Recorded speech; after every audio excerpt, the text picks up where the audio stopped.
Vous avez un peu découvert la paraphrase du Guéna 26. Avec Ariane, on sait aussi beaucoup, il y avait deux choses qui au départ que je voulais signaler.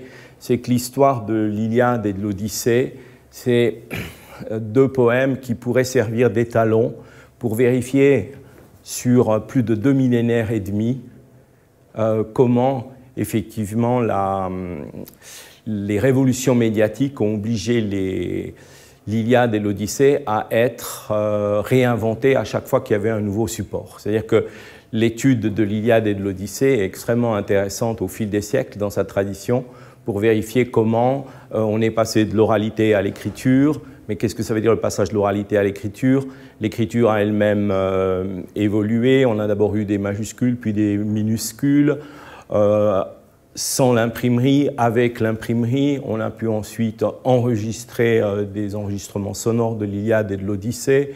On a pu ensuite même filmer des versions de l'Odyssée. Et puis aujourd'hui, avec la révolution numérique, on a encore une nouvelle manière de lire l'Iliade et l'Odyssée. Deux choses sont importantes ici, c'est qu'à chaque fois qu'il y avait un nouveau support, il se développait ce qu'on pourrait appeler une nouvelle intelligence de l'Iliade et de l'Odyssée, c'est-à-dire une nouvelle manière, un nouveau type de rapport au texte, une nouvelle peut-être manière aussi de ressentir les émotions suscitées par le texte. En même temps, c'est vrai que l'Iliade et l'Odyssée, à chaque nouvelle révolution médiatique, ont su être réinventées, mais en même temps, il y a également une traduction de mémoire, c'est-à-dire qu'il n'y a pas une nouvelle mise en forme de l'Iliade ou de l'Odyssée, une nouvelle médiatisation de ces deux poèmes sans mémoire des traditions précédentes. Donc il y a comme ça des généalogies qui se constituent.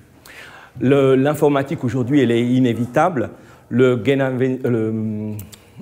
26 Craycus 44, on ne pourrait pas l'étudier s'il n'avait pas été digitalisé. Il est quelque part à l'Université de Genève, mais si on va à l'Université de Genève, les bibliothécaires vont nous laisser consulter 1 heure ou 2, et encore, ils n'auront pas envie qu'on tourne trop vite les pages, qu'on le regarde trop longtemps.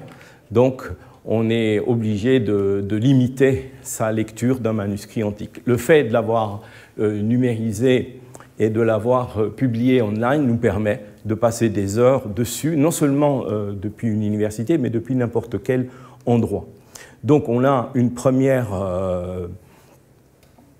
visualisation, un nouveau support médiatique de l'Iliade et de l'Odyssée. On va laisser apparaître là, j'espère. Puisque quand on regarde le manuscrit online, on va s'apercevoir que des spécialistes comme Tommaso, André Luiré vont très vite s'y retrouver, mais pour le jeune helléniste, une fois... Alors, je peux descendre sur ce... ici, écran.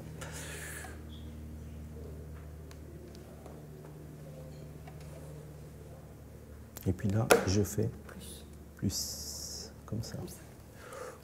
Voilà. Alors, ah, comme ça. Ouais, voilà. Plus. Voilà le site Icodiques, qui abrite désormais la bibliothèque virtuelle, qui abrite désormais le Guéna 26. Et puis, voici la notice de présentation du Guéna 26. Là, jusque-là, c'est accessible à tout le monde. C'est André Luiré qui a rédigé le texte, donc c'est parfaitement compréhensible. Là, on est émerveillé de voir la page du manuscrit, on peut l'agrandir, mais bon, à part les spécialistes, même les hellénistes auront beaucoup de mal à déchiffrer ce manuscrit tel qu'il est là. Donc c'est une première étape de l'avoir numérisé. Il faut une deuxième étape maintenant pour promener le regard et pour guider le lecteur dans l'exploration de ce manuscrit.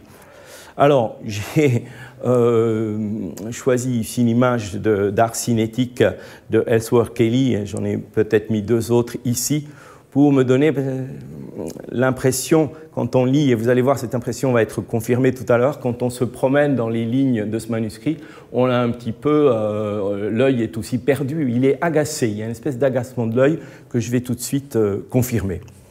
Alors, en le regardant de plus près, j'étais intéressé par la banderole ici qui rappelle aussi des jeux de lignes. La ligne est très importante esthétiquement dans ce manuscrit et aussi parce qu'il s'agit d'un texte interlinéaire. Alors, qu'est-ce qu'on va faire? On a vu dans l'exposé de Marianne Reboul les problèmes d'alignement. Là, le problème d'alignement va se poser un petit peu différemment, puisqu'il va falloir aligner la transcription du... la petite lumière, elle est là. Hein. Hop, voilà. La transcription du texte qui est sur la page du manuscrit. Il va falloir aligner la page et la transcription qu'on en a donnée. Alors, on peut, évidemment, pour aider le regard à reconnaître ce qui se trouve sur la page, employer des couleurs et des cadrages. Par exemple, je vous ai donné une image dans la diapositive suivante dans ce slide. J'ai mis en noir les lignes du texte homérique. On découvre ici en souligné en rouge la paraphrase. Et puis là, par rapport à la slide précédente, où pardon. Alors on pourra mettre aussi en couleur les scolies qui peuvent être encadrés. Je me contente de les montrer ici. Les indications d'un nouveau chant, on en a une ici, Arquet, pour le début du chant 3. Et puis les sigles ou les indications de renvoi aux scolies, on en verra une un peu plus grande en grossissement ici, ces petits cycles qui nous permettent de rattacher le texte transcrit à la plage correspondante dans la page. Donc il y a un travail de guidage à faire et le site que nous allons élaborer va, dans un premier temps, simplement, pour le confort de l'œil, aider le regard du lecteur à se balader dans le manuscrit. Autre solution, comme je viens de faire ici, c'est de mettre en couleur les lignes qui correspondent à l'Iliade, les lignes en rouge qui correspondent à la paraphrase. C'est une première étape, mais il faut pousser plus loin et puis on pourra jouer sur ces fenêtres, c'est-à-dire ici je peux afficher la page du manuscrit et la transcription et je peux aussi afficher cette fois-ci la transcription en grec et sa traduction en français. Du point de vue du rapport que les élèves de ces érudits byzantins avaient avec le texte, ou de la personne qui, à l'époque, lisait le manuscrit, on s'aperçoit que c'est extrêmement difficile de lire, je l'ai traduit en français ici, puisqu'on a un effet de texte redoublé. C'est-à-dire que le texte, si je l'avais mis en noir uniquement, l'œil devrait sauter des fois une ligne, des fois, comme la paraphrase est systématiquement plus longue, devrait sauter 2 lignes pour retrouver le grec. Donc si je lis que le noir, j'aurai le grec d'Homère. Si je lis que le rouge, j'aurai la paraphrase. Mais les couleurs, c'est moi qui les ai rajoutées. À l'origine, il n'y avait pas de couleurs. Vous pouvez essayer de lire le texte, il est très vite incompréhensible. Donc on peut se demander épistémologiquement comment il fallait utiliser cette traduction interlinéaire. Ça m'a rappelé justement, c'est cet agacement de l'œil quand vous recherchez, quand vous n'arrivez pas à lire de façon continue le Genavensis, l'œil doit sauter des lignes ou alors il doit accepter ce rythme d'une lecture ligne à ligne. Je vous ai donné ici le texte en noir pour que vous voyez ce que ça donne. Dès qu'ils se furent tous rangés, chacun près de son chef, lorsque les Troyens, Hellènes, peuple et cité se furent rangés et rassemblés chacun derrière leur chef. Les Troyens s'avancèrent en criant tels des oiseaux, les Troyens s'avancèrent en lançant des cris retentissants et fracassants tels des oiseaux. On eût dit de ces cris, etc. Ça nous rappelle les exercices de style de Queneau, ce texte qu'il a écrit en partie double. Vers le milieu de la journée et à midi, je me trouvais monté sur la plateforme et la terrasse arrière d'un autobus et d'un véhicule des transports qu'on pourrait disposer de cette façon-là. De nouveau, on devrait sauter à chaque fois une ligne. Donc, il y a cette espèce d'exercice de style qui se trouve dans la paraphrase, de la difficulté de pouvoir lire le texte. Ce qui est intéressant, au lieu de faire comme dans le modèle qu'on vient de voir de Marianne Reboul, une juxtaposition des textes, j'ai travaillé à leur superposition. Et ici, vous voyez, je n'ai pas mis le texte homérique et sa paraphrase en grec, ni le texte homérique et sa paraphrase traduit, mais j'ai mis la traduction en vers de Mugler, c'est des Tersins, et puis la traduction en rouge de Mazon, et on voit là aussi un petit peu comme on l'a vu tout à l'heure dans les comparaisons de traduction en français de l'Odyssée, comment une est extrêmement proche de l'autre. On va pas alors ici, c'est celle de Mazon, 1930, qui est antérieure à celle de Mugler. Mugler reconnaît qu'il travaille d'après Mazon. Et vous voyez que ça crée des généalogies de textes très compliquées et complexes, puisque Mugler s'ancre autant dans le texte homérique qu'il a sous les yeux et qu'il traduit que dans la traduction précédente de Mazon, qu'il aide à formuler sa nouvelle traduction. Donc là aussi, qu'est-ce qu'on traduit? Et une traduction, c'est aussi une paraphrase. Là, c'est tout à fait frappant, ça m'a frappé, parce que finalement, il y a autant de proximité, à peu de choses près, entre Mazon et Mugler qu'entre la paraphrase du texte homérique et le texte homérique. Ce qui fait qu'on est toujours entre traduction et commentaire. Alors, ça, c'est la première partie, la promenade visuelle, pour aider l'œil à se retrouver dans le manuscrit.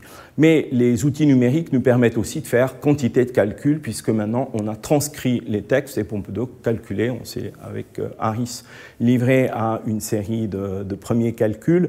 Alors, j'en ai fait un ici qui est tout à fait farfelu, mais il faut le creuser pour des raisons particulières. J'ai compté le nombre de alpha, j'ai compté le nombre de chacune des 24 lettres de l'alphabet grec dans la paraphrase et dans l'Iliade. Et vous voyez que la paraphrase, les statistiques ne sont pas correspondantes. Il y a une lettre en particulier, le tau, qui se trouve avec des écarts de pourcentage. J'ai indiqué les pourcentages dans cette colonne. Pardon. Voilà. Les pourcentages sont assez différents et le classement des lettres n'est pas du tout le même. Qu'est-ce qu'on peut tirer de cela? On a poussé l'examen plus loin avec des syllabes, avec la répartition des syllabes à l'intérieur du vers, et il y a effectivement des résultats qui peuvent donner lieu à interprétation. Voilà un premier calcul. Alors, ce qui m'a beaucoup intéressé ensuite, c'est, on en a déjà parlé, le texte homérique contient beaucoup de formules. Formules qui sont associées à des répétitions. Et une manière d'éviter la formule, c'est de la reformuler, non pas de la répéter, mais de reformuler la formule pour créer de la variation. Voilà un exemple des formules homériques. Les formules homériques ont été très critiquées, notamment à la querelle des anciens et des modernes. On a trouvé qu'Homère était un poète qui se répétait, on a critiqué les poètes qui imitaient Homère parce qu'ils répétaient quelqu'un qui se répétait. Et c'est vrai, les travaux de Milman Parry qui ont essayé de systématiquement voir les répétitions de formules non plus épithètes, c'est vrai que si on dresse des listes comme celle que je viens de vous projeter, on a l'impression de quelque chose, même sans savoir le grec, on a l'impression que c'est toujours le même schéma qui se répète. Vous verrez tout à l'heure, je ferai une interprétation esthétique de ça. Et on en a déduit que l'Iliade était très répétitive. Voilà aussi les tableaux de Milman Parry. Vous voyez qu'il nous montre que, commençant par un article ou un pronom qui reprend la personne à qui on s'adressait, le verbe « il lui répondit », lui répondant, il lui dit, cette structure va se retrouver 11 fois, plus 15 fois, plus 5 fois, avec tous ces personnages, c'est-à-dire que le début la première partie de l'hexamètre est constante.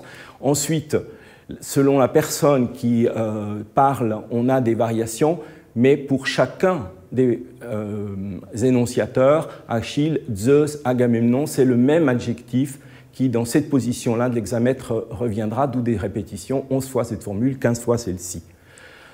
Ces répétitions formulaires, ça c'est plus intéressant, correspondent au schéma métrique de l'hexamètre. Alors, ce schéma métrique, il est à la fois, et c'est là-dessus que je vais jouer maintenant, répété et varié. Vous voyez, il y a 32 possibilités de former un hexamètre, même si la poésie homérique, qu'il s'agisse de l'Iliade ou de l'Odyssée, les statistiques sont assez claires, privilégie clairement les 3, voire les 4 ou 5, ou 4 ou 6 premières possibilités de réaliser un hexamètre.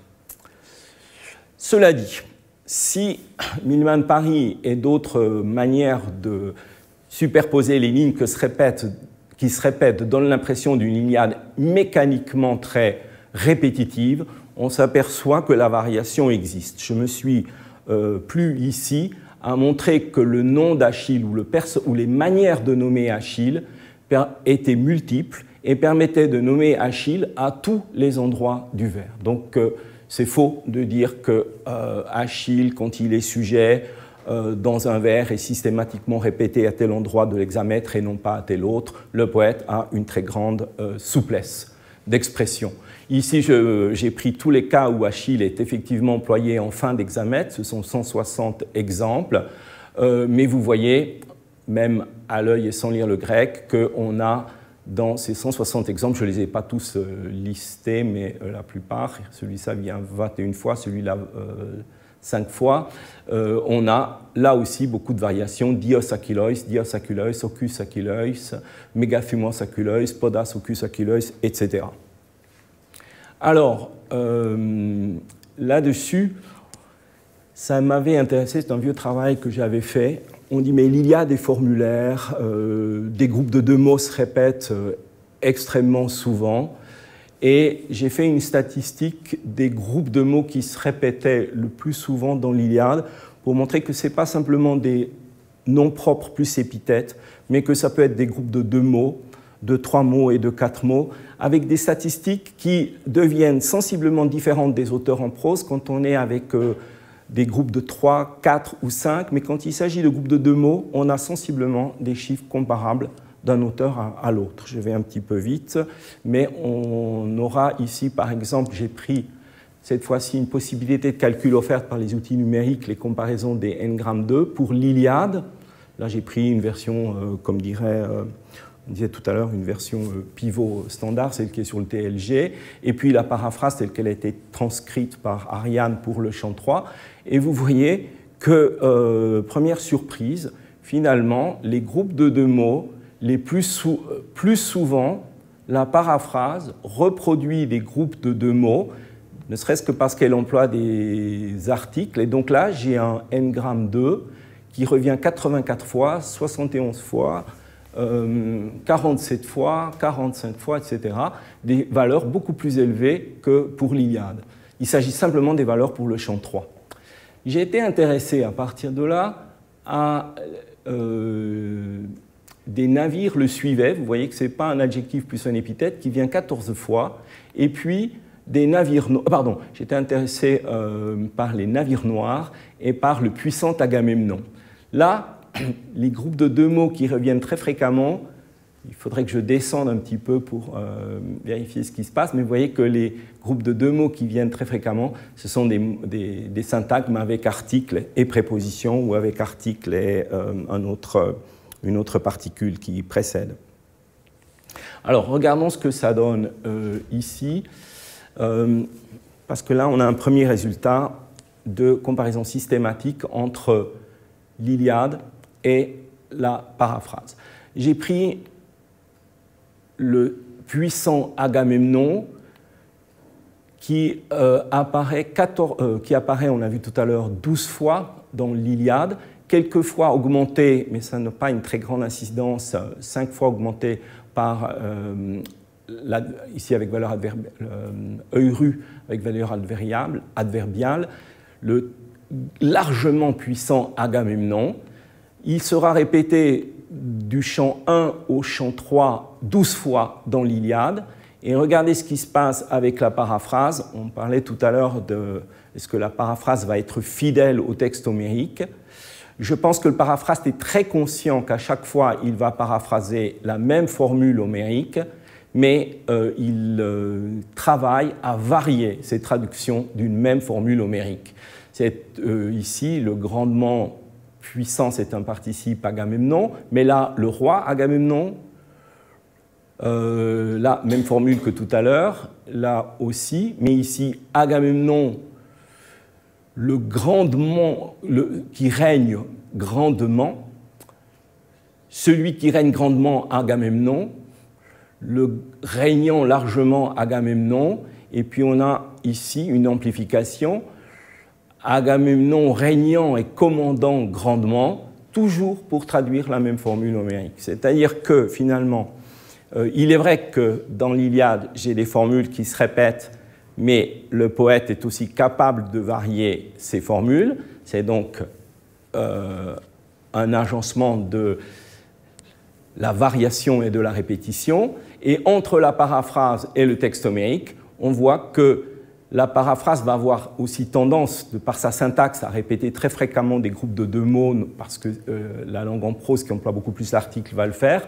Mais là où elle repère une répétition dans le texte homérique, le paraphrase, au lieu de rester fidèle, par souci peut-être de son écriture, même si il nous invite à faire une lecture ligne à ligne, va avoir un très grand souci de variation. C'est encore plus net dans cet exemple-là, qui est le catalogue des vaisseaux, on en a beaucoup parlé. Du vers de 524 au vers 759, c'est-à-dire un empan de 250 vers au chant 2. Durant ces 250 vers, j'ai, je crois cette fois-ci, 14 fois la formule « des navires le suivaient oui, » ou bien « des navires noirs le suivaient ». Il s'agit de commandants qui étaient suivis par une flotte et on donne le nombre de vaisseaux qui composaient cette flotte. Et vous voyez, je ne vais pas reprendre tout le détail, mais que de nouveau, le paraphraste, et cette fois c'est impossible qu'il ne se souvienne pas, il y a des fois 10 vers de distance, entre les 2 premiers il y a 10 vers de distance, je n'ai pas mis les références des vers précis, mais tout ça en 250 vers, donc il les a en tête, et vous voyez que des navires écolutones l'accompagnaient, ici une flotte l'accompagnait, des flottes l'accompagnaient, une flotte noire l'accompagnait, le verbe va changer ici, des bateaux profonds venaient, là le verbe grec était composé un peu différemment, on va le laisser tomber, mais une flotte, paregenonto, était auprès de lui, ici encore un changement de verbe, sunelton, sunelton, sunelton, et puis Hypercon, une flotte était à sa disposition. Là aussi, le paraphraseur a tout fait pour casser les répétitions formulaires, ce qui n'empêchera pas ailleurs de créer, d'engendrer d'autres systèmes de répétition. Alors ici, j'ai une première difficulté. Comment est-ce qu'on va aligner, si j'ai repris, si je reprends simplement la formule sur laquelle on s'est le largement puissant Agamemnon. Oui, c'est un vers très intéressant parce que j'ai que des nominatifs. Le héros Atride, largement puissant Agamemnon. J'ai essayé de mettre en couleur claire et en couleur foncée. La couleur foncée reprend dans la paraphrase le mot correspondant dans l'Iliade. Mais j'ai des difficultés parce que Creion correspond au groupe O-mégalos Cratone, et je peux décider que Creion correspond plus précisément à Cratone et qu'alors O-mégalos est une extension, ou bien alors j'aurais pu mettre en mauve toute l'expression puisqu'elle reprend paraphrase effectivement ou glose Agamemnon. Alors ça, ce sont des problèmes compliqués qu'il faudra résoudre. Là, c'est une autre solution à laquelle on a pensé, vers laquelle on va aller. C'est de, alors, pour établir la correspondance entre l'Iliade et sa paraphrase, de choisir une correspondance par cas grammaticaux. En jaune, ici, les nominatifs. En bleu, des expressions au datif. Ici, en vert, une expression au nominatif, mais introduite par un comparatif. Et puis, en rouge, le verbe. Une autre possibilité, ce serait d'utiliser les scolidés. On avait pensé à cette solution-là. Je l'indique puisqu'on a beaucoup parlé des scolidés tout à l'heure. Alors, est-ce que ceci se met en place? On marche tout seul. Voilà une petite démonstration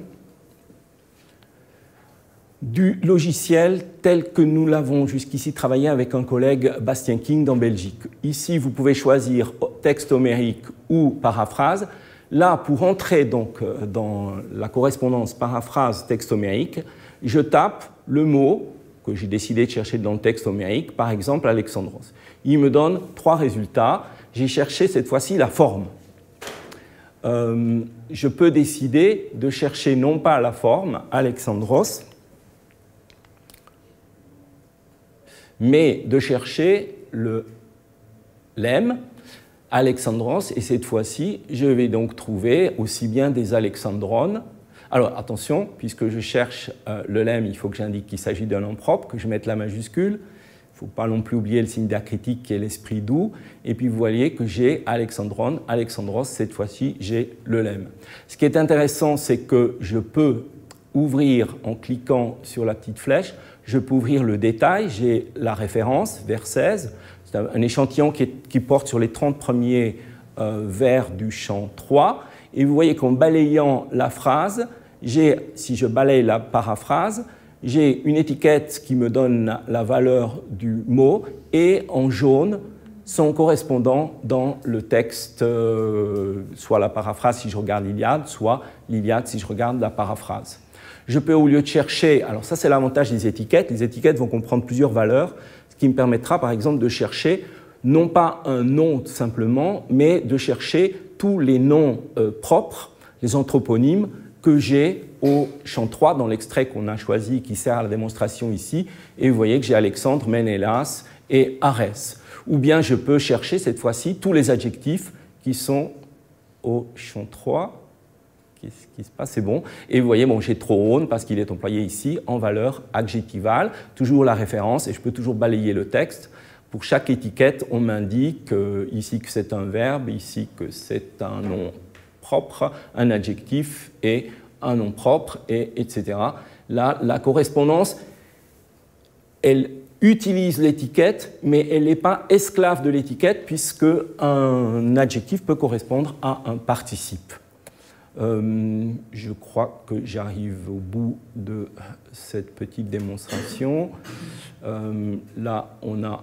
Alors, l'avantage, c'est que vous pouvez aussi chercher tous les verbes et qu'on pourra donc construire des tableaux comparatifs pour voir combien j'ai d'adjectifs dans la paraphrase, combien j'ai d'adjectifs dans Homère, vérifier si des adjectifs correspondent à d'autres adjectifs ou s'ils ont été rendus par des participes. La démonstration court, mais je pense que, ou bien elle est arrivée, voilà.